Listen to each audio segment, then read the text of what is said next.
his involvement and his men in more and more sex crimes and pedophilia and child abuse. It's all coming up now, more and more, surfacing. And that's why he's being accused of crimes against humanity, by the way.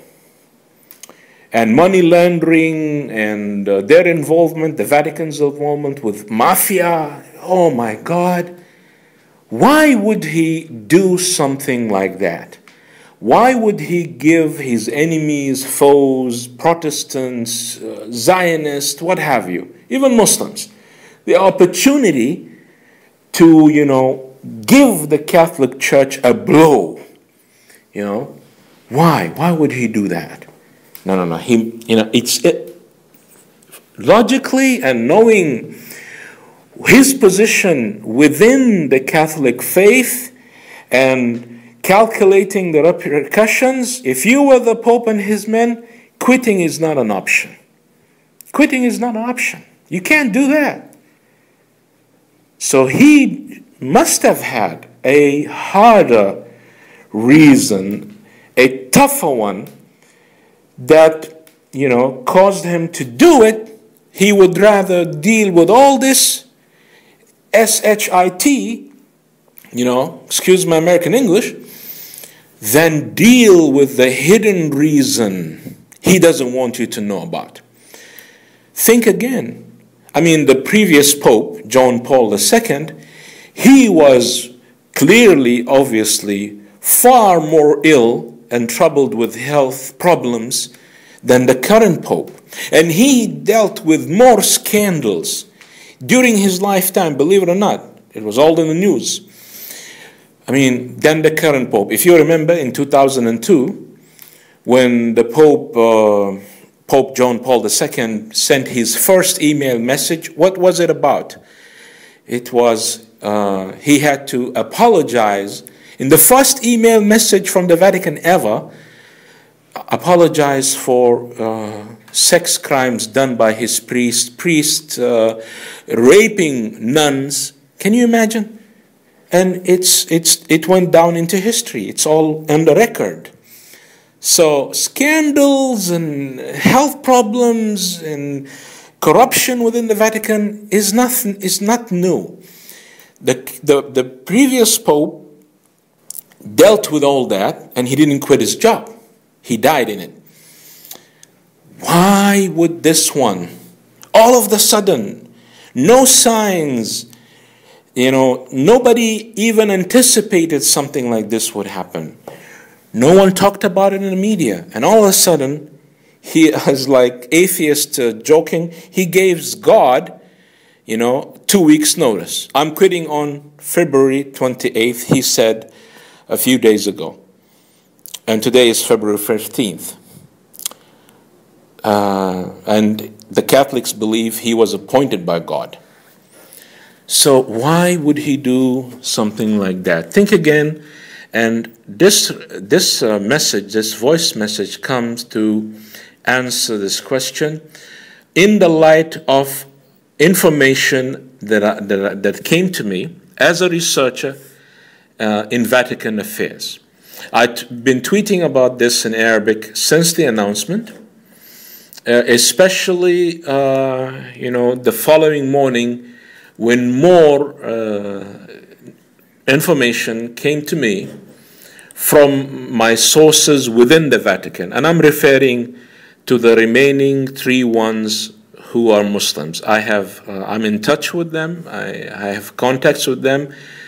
And also to the other member in South Africa who's still around, although he's very old. And they put me in the picture as to the real reason, the stronger reasons, the mother of all reasons, to quote Saddam Hussein, the mother of all reasons that made the Pope do something which wasn't done for 6 centuries. It's a historic thing in our modern day and time. So why did he quit again? It's very shocking. Listen very carefully. And before I proceed, I am willing to debate and engage any member of the Vatican any Catholic priest who represents the Vatican officially on the subject that I'm about to shed more light on, God willing, anywhere on live television, not by phone. So this is to all the media out there, all the TV and news stations. You can call me a liar, you can call me whatever you want, laugh, joke, but I am willing, and I've been writing this. I wrote to the Vatican, I wrote to the guys, talk to me. I don't want to hit you from your back. I want to talk to you face to face and show you what physical evidence, inshallah, God willing, to support what I'm saying.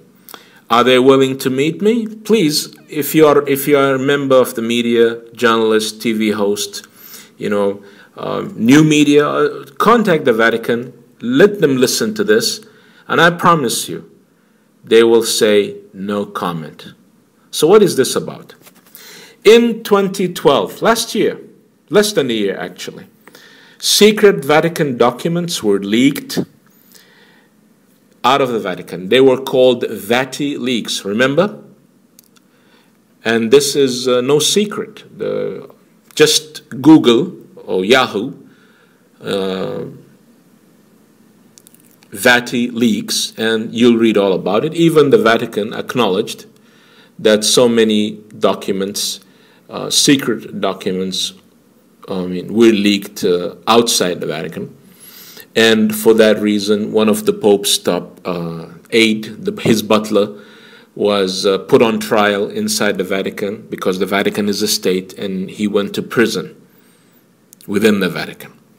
So it's no secret that there were so many thousands and thousands of Vatican documents that were leaked. Among those materials that were leaked, an old manuscript of the Gospel of John in Aramaic, translated from Greek into an Aramaic. It's an ancient copy, among two other ancient copies, manuscripts, from a collection of at least 850,000 manuscripts the Vatican has. And this is no secret, by the way, because there are books written about, in the whole world knows about, the secret archive of the Vatican. Just type secret archive of the Vatican, Vatican's library, and you'll know all about it. And they still have in their possessions many manuscripts of Old Testament books and New Testament books that are hidden from the public. One of those manuscripts, as I said, is an old ancient copy of the Gospel of St. John in Aramaic, translated from Greek. And this is what caused the Pope to go nuts, go mad, and consider quitting before it comes out, before it's published. And why? Because the news reached me from my sources and from searching Vati leaks that it has Muhammad's name. This ancient manuscript has the name of the Prophet of Islam, the same Prophet of Islam that this Pope ridiculed and attacked in his lecture in 2006. Shocking. Where is the proof? Do I have the document within my possession? I never said so. And the person who leaked it and who got away with it is trying to find a buyer. So he copied a few pages, and it reached even the state, the so-called State of Israel, the Zionists, who have a history with the Vatican, trying to pressure the Vatican at many occasions, and this is all in the news as well. You can look it up if you don't believe me.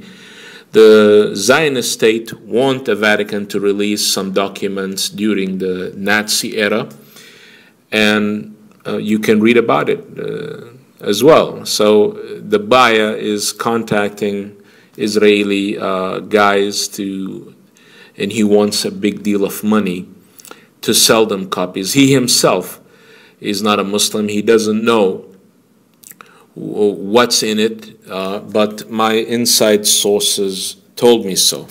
And this has a background to it, because even priests who embrace Islam, who studied the Bible, and Islamic scholars of the Christian Bible, like Sheikh Ahmed Deedat, very well known, they all noticed a prophecy within the Gospel of John that is still there in every gospel in the world, in every translation of the Gospel of John, about the Comforter. Jesus spoke about a Comforter to come after him. He said in the Gospel of St. John chapter 16, I have yet so many things to say unto you. Jesus is talking. But you cannot bear them now. Howbeit, when He, the Spirit of truth, is come, He will guide you into all truth. For He shall not speak of Himself, but all that He hears from His Lord, He shall speak and declare unto you. I advise you that you go and look it up. This is not from a hidden, lost, secret gospel manuscript of John. This is in every John, gospel of John, in every copy of the Bible, in every translation of the Bible in every language. It's there. But the Comforter, is a translation of a name that Jesus gave His disciples. And Christians didn't have the right, they don't have the right to translate people's names, but they are in the habit of doing it. They even did it to Jesus Himself, because the name, the classical original name of Jesus, who was a Hebrew from the children of Israel, wasn't Jesus. He never heard the name Jesus in his lifetime. But they Latinized his name, because the Christians have a habit of adding J to where there is no J. Yaqub, Yaakov, they say Jacob. Yusuf, they say Joseph. Yahweh, even God's name in Judaism, they say Jehovah. Esau, Yehoshua, the classical name for Jesus Christ, they say Jesus. They translate people's name. Even Peter, his disciple, the rock, is not Peter. He never heard Peter in his lifetime. It's translated, in Greek from Kephas, the rock, and that's a title Jesus gave him. But that's not his name. He was never called Peter, Petros. No. So they are in the habit of translating people's name, to one of its meanings. And that's what they did to the original name Jesus gave His disciples in that prophecy about the person to come after Him, who was not with Him at the time, because He had said in John chapter 14, it is better for you that I go away, for if I don't go away, the Comforter will not come. But if I go, I send Him. That